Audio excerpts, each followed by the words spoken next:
ဒီနေ့မှာဘဝရဲ့လျှို့ဝှက်ချက်ကိုပြောပြမှာဖြစ်ပါတယ်ဒီလျှို့ဝှက်ချက်တွေကဘာလဲဆိုတော့တရားဟိုတဲ့သူစာအုပ်ကစာကြောင်း၄ကြောင်း၅ကြောင်းနဲ့ပြည့်စုံစုံရေးထားတာဖြစ်တယ်အဲ့တော့ဒီထဲမှာဘာတွေရေးထားလဲဆိုတော့သိရအောင်ကျွန်တော်တို့အဆုံးထိကြည့်လိုက်ကြရအောင် Let's get started Life is not about being rich being popular being highly educated or being perfect.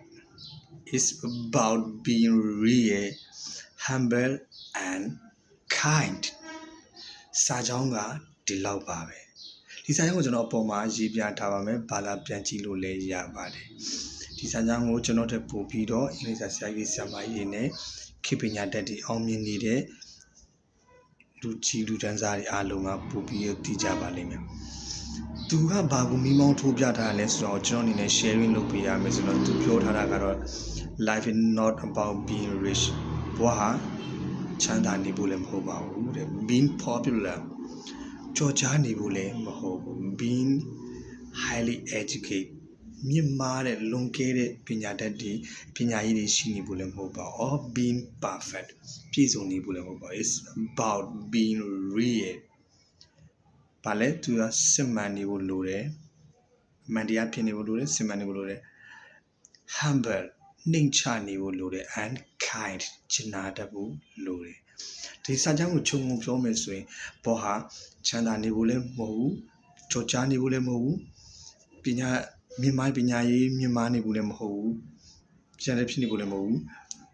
ပြည့်စုံနေဖို့လည်းမဟုတ်သူကဘာဖြစ်လဲယူသားဖို့နဲ့နှိမ်ချတတ်ဖို့နဲ့ကျင်နာတတ်မယ်ဆိုရင်ဘဝဟာပြည့်စုံသွားပြီလို့သူကပြောချင်တဲ့ပုံစံမျိုးဖြစ်တယ်။ဒါကြောင့်မလို့ကျွန်တော်တို့ကဘဝရဲ့ကြီးလိုက်တွေမလွဲအောင်သိချကိစ္စကျွန်တော်ပြောချင်တာပညာမတက်ရဘူးလို့ပြောတာလည်းမဟုတ်ဘူးမချမ်းသာရဘူးလို့လည်းပြောတာမဟုတ်ဘူးမကြောက်ကြောက်လည်းပြောတာချမ်းသာရမယ်ကြော်ကြရမယ်အဲ့ဒါနဲ့အတူကျွန်တော်တို့က